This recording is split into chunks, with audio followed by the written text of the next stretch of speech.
Hello everyone, welcome to my YouTube channel in which I tell you about the history and culture of Chamba, and this is the second part of the Temples of Chamba series. And in this video I will tell you about one of the famous temples of the Devi Cult of Chamba, which is the Champavati Temple.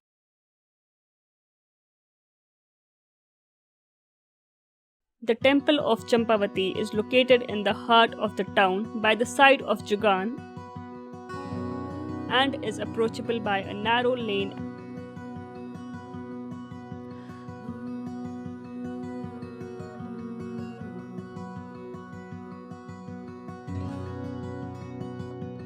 and a couple of steps, and is located near the Hotel City Heart.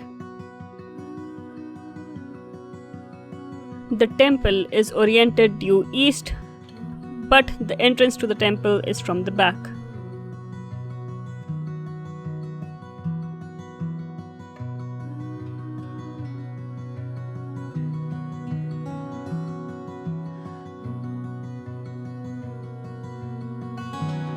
The Rajas of Chamba were Suryavanshi, which means they belong to the solar clan, and they are supposed to have descended from the sun god Suryadev.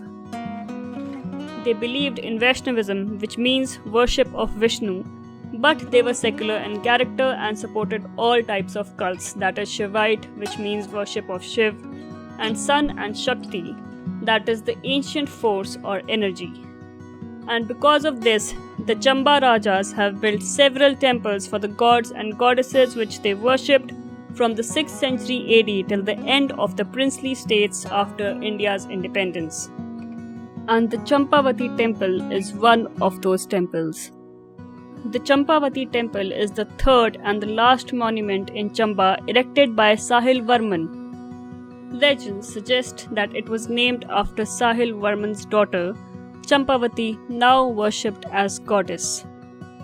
During the Mela, that is fair, in the old days, it was customary for the ruling chiefs of Chamba to make a daily visit to certain temples in a fixed rotation, and this rotation always started from and returned to the temple of Champavati, that is their Kul Devi. It appears that the temple was in existence in one form or the other before Sahil Varman set foot on Chamba, for this is mentioned so in Vanshavali, that is the book on the chronology of the Rajas of Chamba. It is possible that the wooden mandap of the temple, in its original state, served as the main temple of Devi Champavati, and part of it was sawed off at the back for later Nagar temples to come up. And so this temple might have looked like the Chamunda Devi temple. There are two more small chapels in the compound. One of them is dedicated to Mahishasuramardi and the other to Vasuki Nag.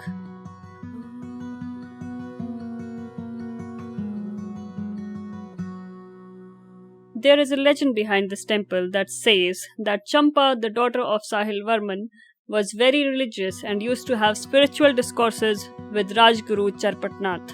Sahil Varman suspected a secret affair between the two, and once came upon them secretly with a sword in hand.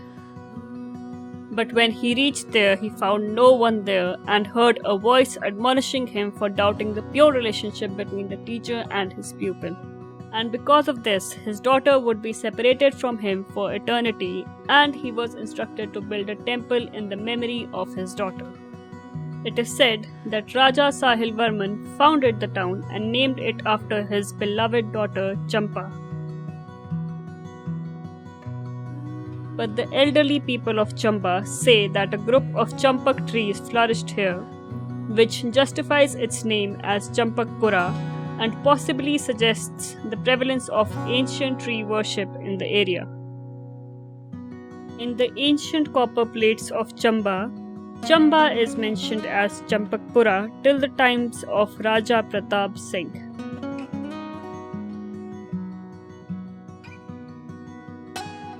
For the architecture, we will start with the large wooden mandap which precedes the temple, and the mandap is broader in width than the Mool Prasad, that is the main temple in the compound. The mandap is decorated with wood carvings, some of which are still intact in the form of Khat Pallav pillars. The architecture of the main temple, which is in Nagar style, is similar to Harirai temple with the Adhishthan, the Jangha, the Shikhar, and above the roof is the Amalak and the Kalash. There is a Makar Parnala on the right side of the base of the temple. Its function was to drain the water that was offered to the deity during Abhishek, that is libation of the deity, out of the temple. The Makar Parnala helps us in depicting the surface of the temple. It always faces the north because it is said that the heaven is on the north side and Pits, that is the ancestors, reside there. If you want to know more about the architecture and its terms of the Nagar temples, you can watch my video on the Harirai temple.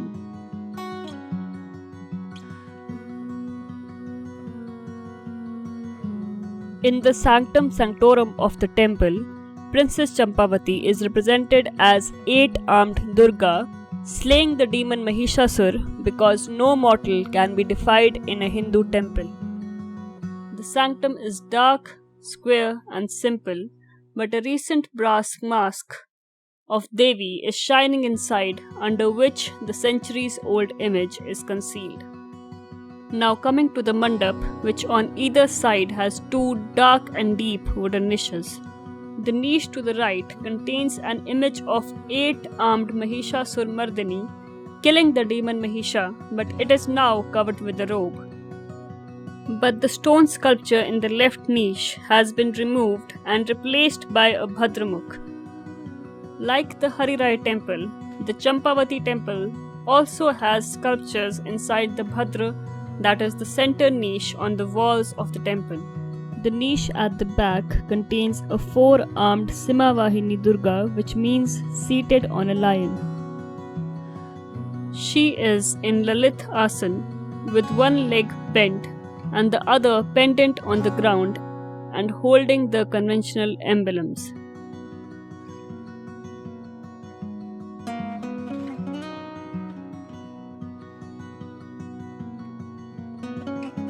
And the niche to the west contains the image of Mahishasur Mardini standing in Pratyalid posture, which means that right leg is on the Brahmstan, that is center, and the other is extended sideways in a warrior-like posture.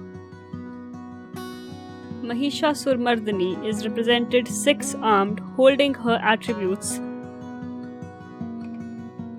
killing the demon that is emerging from the lifeless body of the buffalo, holding in other hands the weapons of offense and defense, while the other demon is wielding a sword to strike the Devi. The niche at the right wall is empty, but because both the niches contained an aspect of Durga, that's why it is presumed that this niche also contained an aspect of Durga, possibly Annapurna. The Vahan of the Devi finds its place on a low platform outside the compound in the form of a life-sized lion standing with his young cub.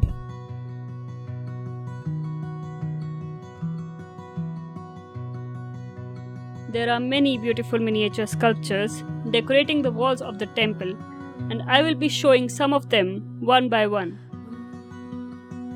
And we will start with the sculptures and decorations on the doorway to the Garbhagriha. The doorway is the most prominent part in the temple architecture, for it separates the worldly atmosphere outside from the non-worldly. It separates the conscious from the unconscious. Beyond the doorway is the dark cellar or Garbhagriha, in which is installed the Jeev of the temple throbbing with life. On the foot of the doorway are Ganga and Yamuna, but have been subjected to wear and tear, and are small and difficult to distinguish from each other. On the Lalat Bim, you can see the 4-armed Ganesh. The doorway is divided into many frames, and they are decorated with Ratan Patika and Purn Ratan, that is full diamond. The roof of the Antaral is probably capped by intersecting triangles converging towards the center lotus flower. And there are also other decorations on the roof of the Antaral. The columns of the Antaral are fluted, They rise from the square base, and topping the pillars are Ghat Pallav capitals, and the Ghat Pallav capitals are topped by brackets of flying Gandharvas bearing the weight of the Uttarang. A small image of four-armed Singh Vahini Durga of 10th century is noticed on the Uttarang. Above the Uttarang, we can see a group of Navgrahas, that is, the 9 planets.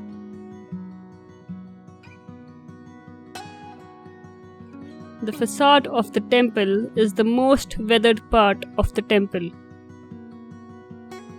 The wooden mandap that was added in the early 19th century has wooden carvings on them, like the pillars topped with Ghat Pallavs and other carvings. The Adhishthan of the temple is decorated with Ardhratans, that is half diamonds, lotus rosettes that have withered with time, Chaitya Doma,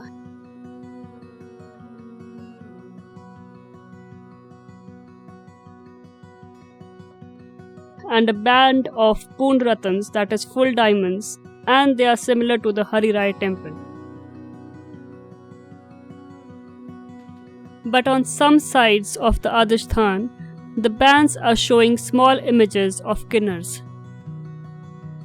The Jangha part of the temple, that is the parallel walls of the temple, is the most decorated part of the temple. And the images and decorations shown on them are mostly same as the Hari Rai temple, like half pilasters that are ardh stumps clinging to the walls of the temple. And the pillars are similarly decorated with meandering creepers, Ghat Pallavs,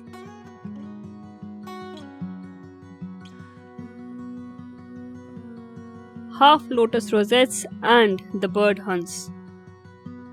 And there are also Lagu Shikhars, that is miniature shikhars on the Jangha of the temple, like the Hari Rai temple. There are also Mithun figures appearing on the small panels on the facade, which are part of the sections of the wall. According to the Hindu text, the lightning does not strike the temple where such figures are depicted. The other facade also shows small panels. Each panel is showing a story. In the first panel, 2 soldiers are seen crouching, with swords in their hands representing prison. The second panel is showing the birth of Krishan. And the third and the last panel shows demoness Tarka being killed by baby Krishan by sucking her milk. There are also dancing figures and musicians in the corner of the Raths. They are the heavenly musicians, Apsaras, and the dancing figures who rejoice and make merry when the temple is raised. These figures are the residents of mid-heavens, that is, the part between the heaven and earth. Similar to the Hari Rai temple, there are Urush rings clinging to the chest of each wall projection on all sides of the shikhar.